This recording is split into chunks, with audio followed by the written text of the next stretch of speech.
Welcome to Pimpy's Investment Chat, where we keep investment talk simple. And here's your host, Pimpy. What is going on out there, peeps? All right, there's some interesting moves taking place in Iraq. This man right here, taking some very bold steps forward to get Iraq back on track and bring peace to the nation, in my opinion. Before we get started, hit the thumbs up button, because when you do, it helps us get past the algorithm that YouTube puts on us and keeps us from being shadow banned. If you're not a subscriber, please do so, because when you do, it helps out the channel, and I surely do appreciate it. The disclaimer here is I'm not a financial advisor, a lawyer, or an accountant. The information that I share with you, I do freely. It is of my own opinion. Hey folks, just a quick reminder that back in 2008 and 9, a lot of people lost all of their retirement savings and their 401ks and IRAs because they did not own gold and silver. Yeah, that's right. Gold and silver protects you from a market crash. So do yourself a favor, protect your retirement by purchasing gold and silver. You can go to moneymetals.com, reach out to them, and they will help you set yourself up to protect you and your family from having to start all over from scratch. If you're a first-time buyer and you spend more than $100, use promo code Pimpy, P-I-M-P-Y, and they will send along with your order a free half ounce of silver. So folks, do yourself a favor, head on over to moneymetals.com and protect you and your family from a market crash, as well as inflation.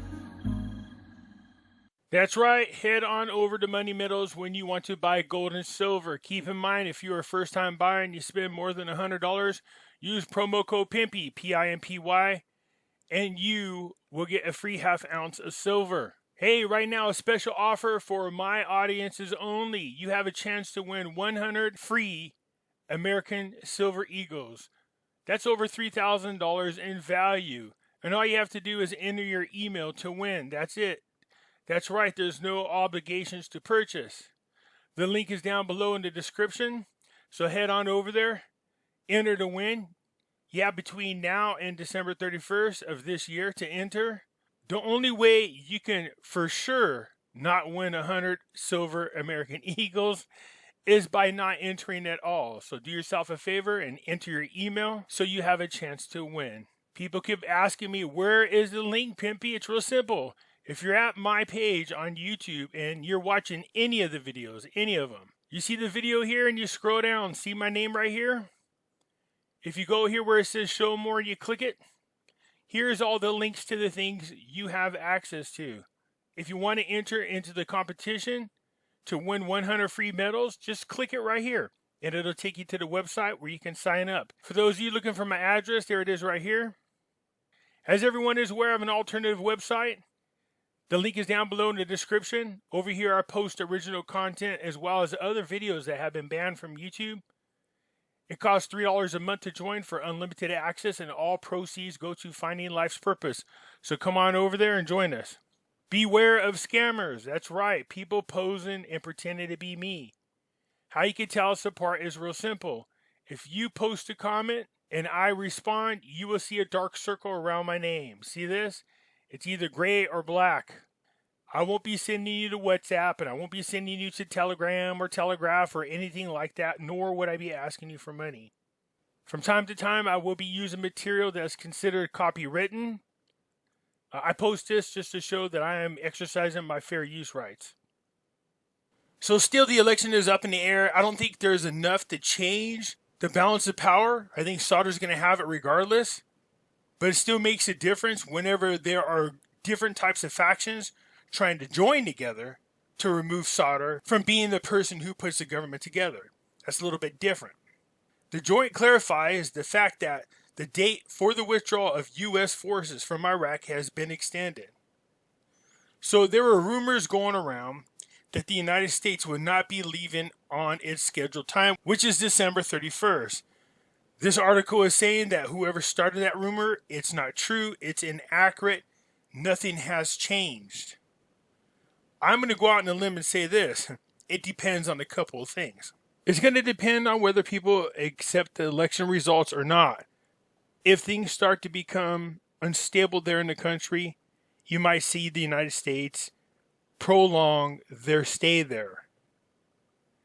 especially if there's a chance for ISIS to come into the country and start gaining territories again. So Sauter made a bold move. He is going ahead and he has dissolved the Popular Defense Brigade and closes its headquarters. The Hezbollah, you really don't want them there. They're the same people over there in Palestine. They control that whole territory over there. They are known terrorist groups, at least according to our government.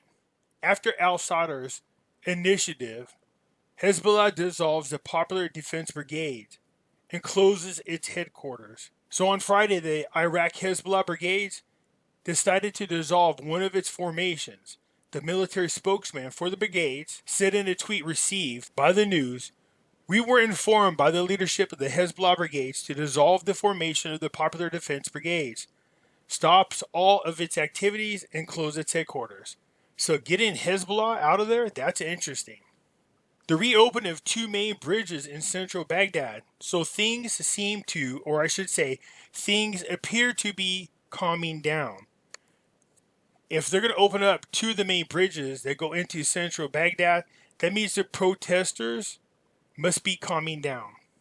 The Iraq authorities reopened two main bridges in the center of the capital, Baghdad, after the protests of supporters for the forces and factions objecting to the election results waned.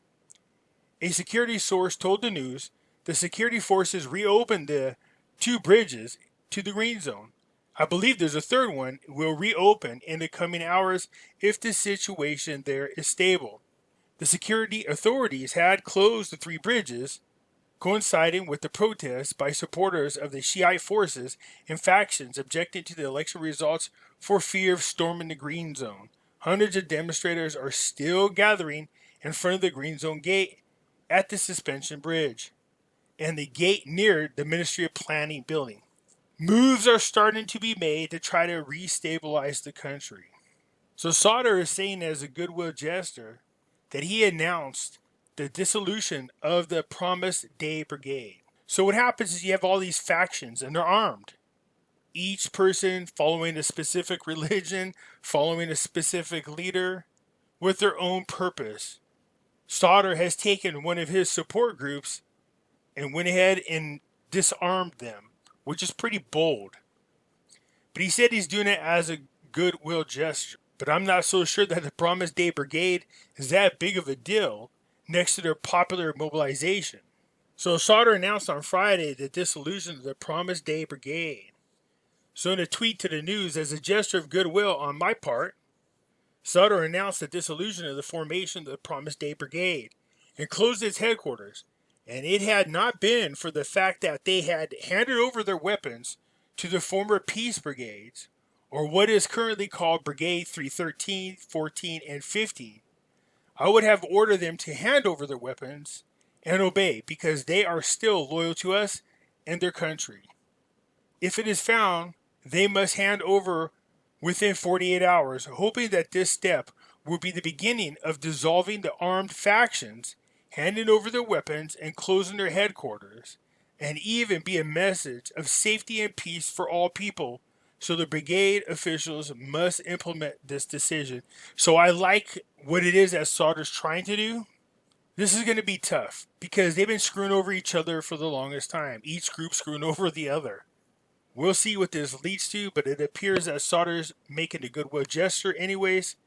What that gets him, who knows? We're going to find out real soon. Chevron's latest oil deal with Iraq is one to watch. Well, yeah, they had an old oil field. It was discovered in 1975. The original plans to develop the field on a standalone basis was shelved in a lead up to the Iraq War that began in 1980 and lasted through 1988. So this is when Russia was there fighting them. So they've been trying to reopen this field. There is a lot of oil there, and they want to reopen it. So this whole article is about watching what Chevron is going to be able to do, and it kind of gives you the history of what's been going on there. I know you guys don't want to be bored with the history, but the truth of the matter is, China, from screwing over so many people during deals, has shot themselves in the foot. They wanted to get over there and get access to the oil, and people don't trust them. Therefore, they're allowing Chevron to get in there and try to do their thing. This is whether the shift in attitude towards doing substantial or enduring business with the U.S. across its oil, gas, and petrochemical sectors is genuine, or whether it is just this usual game plan by Baghdad to keep the money flowing from Washington remains to be seen. So that's something. Look, you got to ask for results. You can't just tell me to give you money. You need results. So the commission sets next week as a date for deciding the election results. Here we go. So the appeals apparently are done. All the paperwork has been submitted, and there are some questionable things that have happened. Now, how many seats it changed, we'll see. What this article is saying, though, is that the election commission confirmed on Thursday that change in the election results depends on the decision of the judiciary regarding the outcome of the appeals and their answers. Well, it's announced a possible date for resolving the results. So there must be something there for them to have to go over and figure out how to resolve. So Director of the Media and Mass Communications Department in the Electoral Commissions said in a statement followed by the news, the appeals from the judiciary within a legal period pointed out that the number of appeals reached more than 1,000, including what is contradicted by the commission. On talking about change in the election results, Solomon said, the change in the election results depends on the judiciary authority decision on the outcome of the appeals and their answers, stressing that the final decision of the judiciary. So it's their final say-so. So next week, they're going to go ahead and make their announcements. So I don't think there's enough changes to knock Sauder out of control, but there might be enough changes to help some of these lower factions gain more power. Now this is interesting. In the presence of Miss Blacksheart, this is the United Nations appointed babysitter to Iraq. The Shiite framework meeting begins to reveal evidence of forgery. So they're saying that during the election there were some forgeries done. Now I thought that was interesting, because how do you go about proving forgery, and how did you catch it so quick? You know what I mean? At election nights they were already saying they had evidence. Sounds to me like they might have planted a couple of people. Maybe those people probably got down on some ballots, wrote some names out, and they can just point to those paperwork and going, hey, look at the forgeries. Who knows? I'm only assuming. An informed political source said on Thursday that the leaders of the Shiite Coordination Framework stated in a meeting in the presence of the representative of the United Nations mission in Iraq to discuss what they possess as evidence of rigging the results of the recent parliamentary elections. The meeting will discuss the evidence possessed by the leaders of the framework regarding the fraud in the election and the appeals submitted to the electoral process. He pointed out that Ms. Blacksheart will see all the evidence and appeals during the meeting for the purpose of submitting them to the United Nations. Well, they already accused her of taking part of this rigged election, so this is interesting. Earlier today, an informed political source said that the forces of the Shiite Coordination Framework will hold an important meeting this evening in the home of the leader of the Wisdom Movement. That's Akeem. So, in front of Ms. Blacksheart, these people have been really bold, pointing fingers at her, saying she's part of this rigged election. And now they're presenting evidence in front of her. Well, if they got it and they could prove it, I say whip it out. Two factions respond to the test. We are not losers, and you must surrender your weapons first. Two armed Shiite factions responded on Thursday to the speech of the leader of the Sauderist movement, stressing that the blocs objecting to the election results are not losers, while one of them demanded that Sauder take the initiative first and hand over the weapons of his factions. So you can see what's going on here. When your trust has been burnt so many times, it's really hard to trust people. And this is one of the biggest problems that happens over there in the Middle East. You got too many chiefs and not enough Indians. So the Secretary General of the Brigades said in a tweet on Twitter, followed by the news, the blocs objecting to the forgeries are not lost blocs, and they have enough evidence, facts, suspicions, violations, and manipulations to prove their forgery process, but they dealt rationally, wisely, and patiently, and used the legal methods, which they should. Look, if you got the evidence and you could prove it, by all means, do it the right way, and the judiciary should weigh in on the evidence, and if it's true, then fix the election. We did not work or try to destroy the political process or jump in on it, but rather we returned to the right path. If it was the opposite and manipulation occurred from other parties, the situation would have been very different. We are state builders and demanders of truth, and there is no right lost behind demands, and our resolve will not fail the struggle of the counter forces, nor their statements, nor their blessings, with the legitimacy of the electoral fraud. So again, put it out there. As first part, the security official of the Iraq Hezbollah Brigade said in a tweet, which was followed by the news, "We welcome the speech of handing over or confining arms to the state because of its contributions to the sparing of people the evils of internal fighting." So Hezbollah agreeing? Yeah, it's really interesting. So we know that the brigade, one of the brigades, has went ahead and turned over their arms and have shut their office down. They did this as a gesture of kindness. Let's see where it leads to.